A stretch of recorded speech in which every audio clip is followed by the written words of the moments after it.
If you're looking into gastric bypass surgery or other weight loss surgery, what can you expect your body to look like afterwards? Join me for the real scoop. Hi, I'm Joanne Lloyd, and I'm a certified raw vegan chef, and I've been uncooking since 2010. If you're looking for healthy tips and recipes to get you to your best health yet, you're in the right place. So hit the subscribe button and ring the bell so you don't miss any future tips and recipes.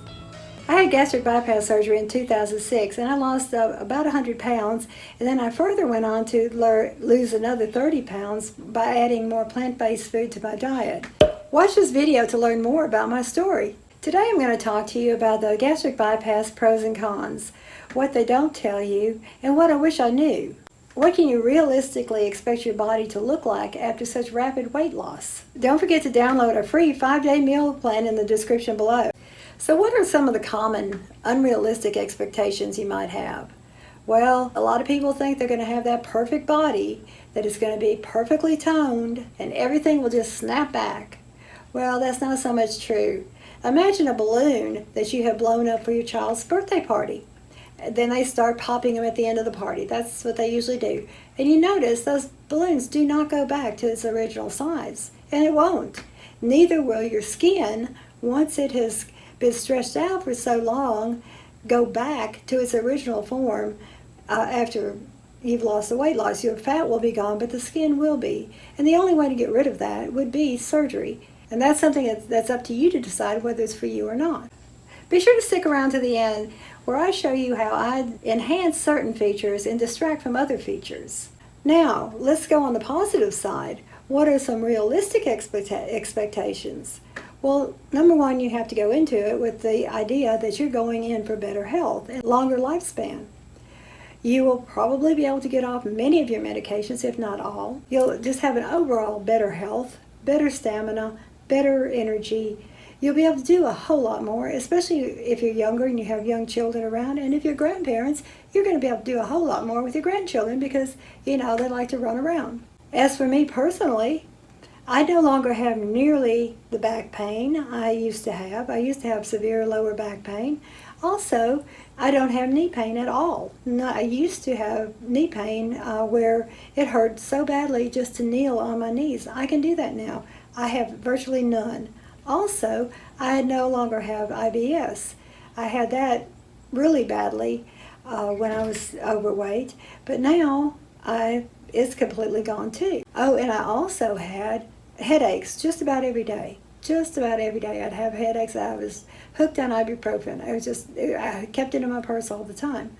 But now I cannot even tell you the last time I had an ibuprofen. So just go into it with the mindset that you're going to be healthier, and you will all the way around. Everything about your health will improve, whether it's like 100% better or 90% better or whatever, but you will have much better health and you'll be much happier. If you're getting value from this video, please hit the like button now. It sure would help us out.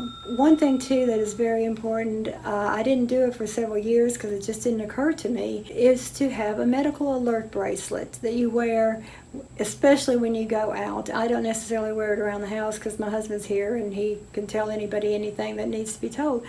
But you think about a medical alert bracelet for diabetics, for heart patients, or things like that. But really, you need to have one that says no blind feeding tube, especially if you have the RNY gastric bypass like I did. Because if you are out unconscious and they start putting a feeding tube or a breathing tube into you, they will go down and they could possibly puncture your pouch because there's not nearly enough there.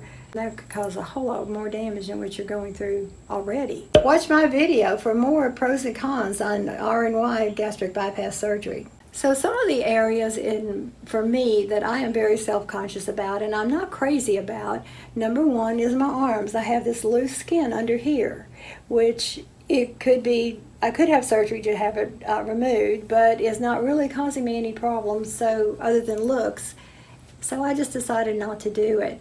And also in my waistline, I have the extra skin in my belly, which again, I just choose not to have a tummy tuck or anything like that because it is not causing me any problems. Some people have yeast infections around the folds or in the skin, but I don't have that problem. Watch this video for more weird side effects of gastric bypass surgery. Some of the things I do to camouflage that is, number one, wear bright colors and wear patterns and also textures on your clothing, and it does a world of good for camouflaging. And then on the other hand, here I am in Alabama. It is hot. It is 100 degrees in the shade with 1,000% humidity. It's hot, and I will wear sleeveless clothes. And I used to be very self-conscious about it, but then I got to thinking, you know what? I don't care. I do the best I can with what I have. I see this as my badge of courage for moving ahead, doing what I needed to do to make myself healthy so I can be around for my husband and my children, my grandchildren, and go on and not have the health problems and be in and out of doctor's offices for everything. Another thing I do sometimes is if I have a top on or a dress and the middle looks like it's a little bit too revealing or reveals a little more than I want to, I'll just wear a wide belt, and that is stiff enough and it hides anything that I don't want seen. And also, Spanx can be your friend, and all these you can get them in all different brands, all different styles. And my favorite one is the panty kind, where you just put on, it comes all the way up to under your bra.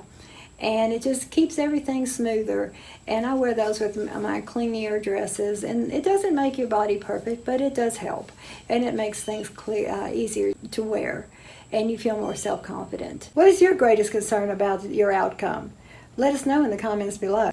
Another thing with me is my trouble spot is, like I said, my arms. I always have to buy a size up in some tops that it fits everywhere else except the arms, but I'm lucky enough I know how to sew, and I can take it in on the sides when I need to. Or you can have that done if you really love the piece. You can just take it to someone to do that for you. But in the other places in my waistline, because of that extra in the middle, my pants or skirt will fit everywhere else except where I want to button it.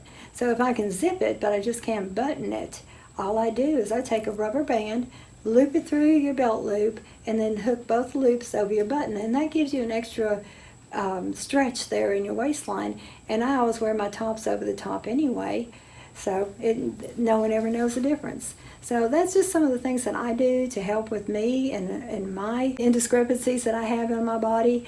But I'm proud of myself. I'm proud of how far I've come, losing about 130 pounds, and 30 of that on my own, which is almost unbelievable to me, actually knowing my history. Watch my video on eating a plant-based diet after bariatric surgery.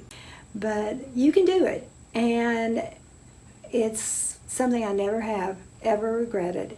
And if I had to go back and do it again, knowing what I know now, I'd still do it in a heartbeat. Remember, you can still have your comfort foods, but just in a healthy way. Watch these videos around me for other healthy tips and recipes.